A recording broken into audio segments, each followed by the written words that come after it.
Bonjour, bienvenue dans la série sur la relativité. Donc, commençons d'abord par utiliser des coordonnées cylindriques pour notre cercle, pour décrire l'espace-temps, c'est-à-dire des coordonnées polaires pour le cercle et la coordonnée Z verticale par rapport au cercle qui sera à l'horizontale et le temps T. Dans ce cas, l'intervalle s'écrit ds carré égale moins c carré dt carré plus dz carré plus dr carré, où r est le rayon, plus r carré d phi carré, où phi est l'angle polaire. Considérons maintenant un observateur qui serait placé sur le cercle à la distance grand R, le rayon du cercle. Le référentiel qu'on peut lui associer peut être donné, on peut choisir un référentiel tel que les axes sont les tangentes aux lignes de coordonnées des coordonnées cylindriques. Donc, pour parallèle à la coordonnée radiale, verticale, et pour les lignes de coordonnées circulaires données par l'angle polaire, on a alors la tangente au cercle. Dans ce cas-là, on obtient, et ces angles sont donnés simplement par les vecteurs dérivés. Donc on a E0, premier vecteur de base, donné par la dérivée par rapport au temps, qu'on note plus brièvement dt.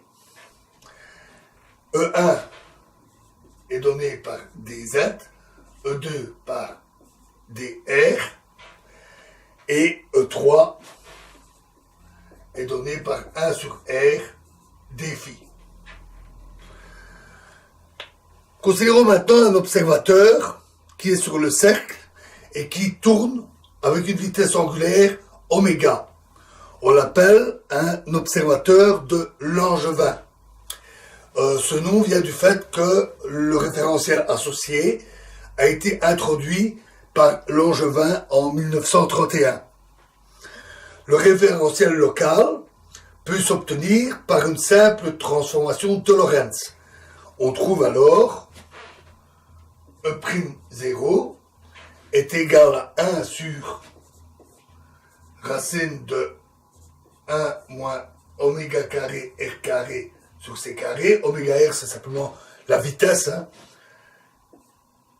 dt, plus oméga r, c fois racine, la même racine, 1 sur r, dφ. E'1 est égal à E1, E'2 est égal à E2, et E'3 est donné par 1, toujours la même racine, 1 sur r dφ, plus oméga r sur c, toujours la même racine, d t.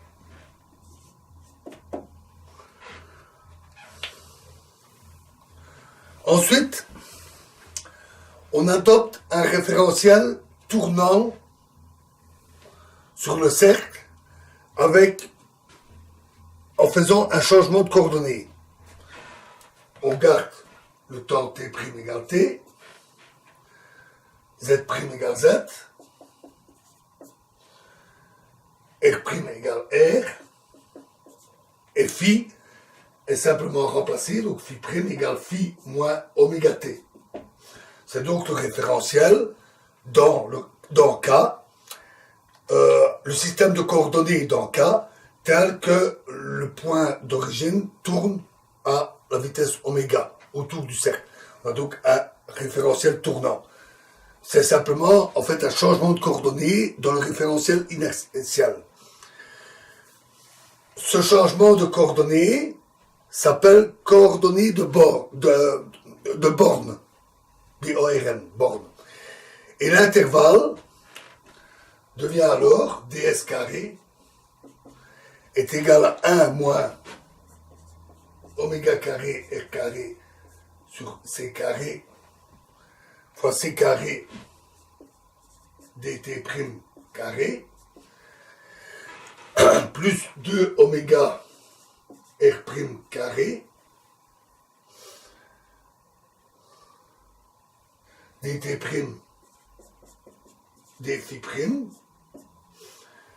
plus dr prime carré plus dz prime carré plus r prime carré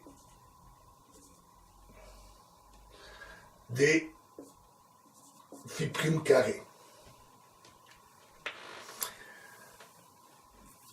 On parle aussi de coordonnées cylindriques en rotation. Notons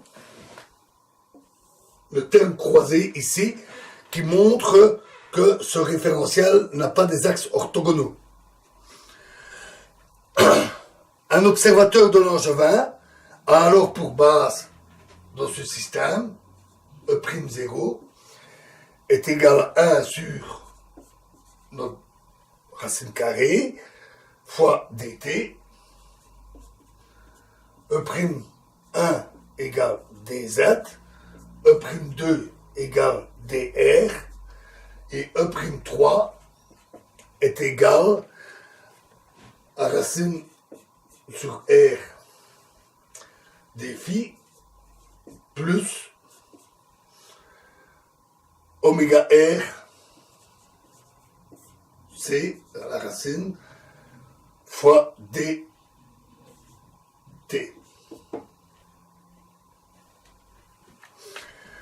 Notons que dans ce système de coordonnées, l'axe E'0 pointe le long de la coordonnée du temps fois le facteur gamma.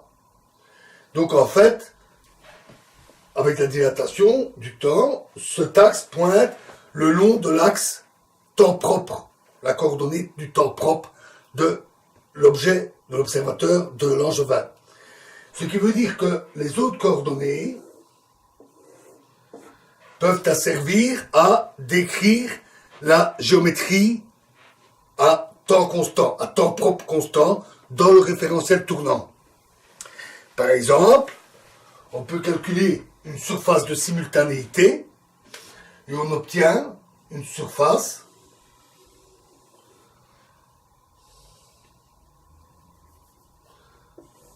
sphérique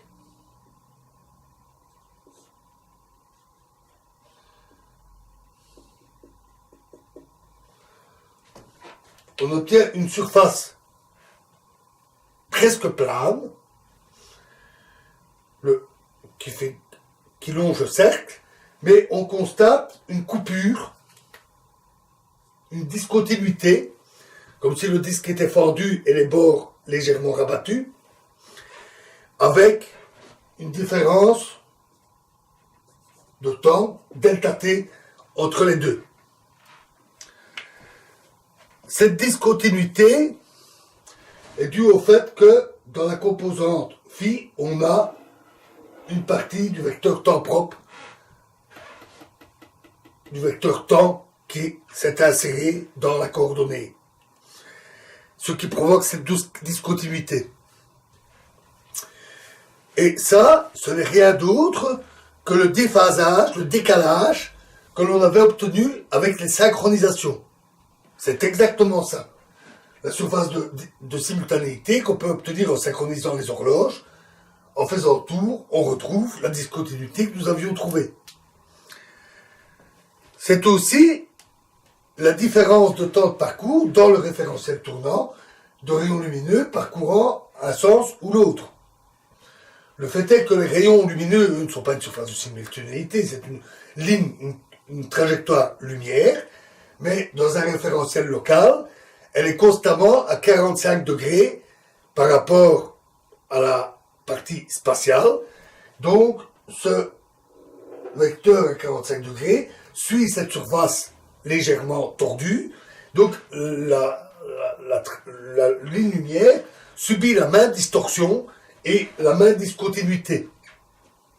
Et donc, la différence de temps de parcours de la lumière, cette vitesse apparente, qui était différente de c, rappelez-vous le paradoxe de Céleri, elle n'est pas due au fait que la vitesse de la lumière serait différente, elle est due au fait que la géométrie est très spéciale, avec une discontinuité des surfaces de simultanéité. La lumière, simplement, en faisant le tour, se retrouve à avoir un décalage temporel dû à cet effet. La géométrie est donc très particulière. Ce n'est pas hyperbolique, ce n'est pas sphérique, c'est un petit peu plus compliqué. Et ceci découle des propriétés très particulières de l'espace-temps de Minkowski. C'est en voulant décrire un observateur en rotation dans cet espace-temps, et en essayant de découper l'espace, qu'on obtient ça. On n'aurait pas ça avec un espace-temps qui serait décrit par la géométrie d'Euclide, par exemple. Donc, le fait que la géométrie est de Minkowski est loin d'être anodin. Voilà, assez de ces calculs un peu compliqués. Nous allons appliquer ce que nous avons vu ici à un cas que nous avons rencontré, le paradoxe des jumeaux. Donc, dans la prochaine vidéo, nous verrons le paradoxe des jumeaux en rotation. Je vous remercie.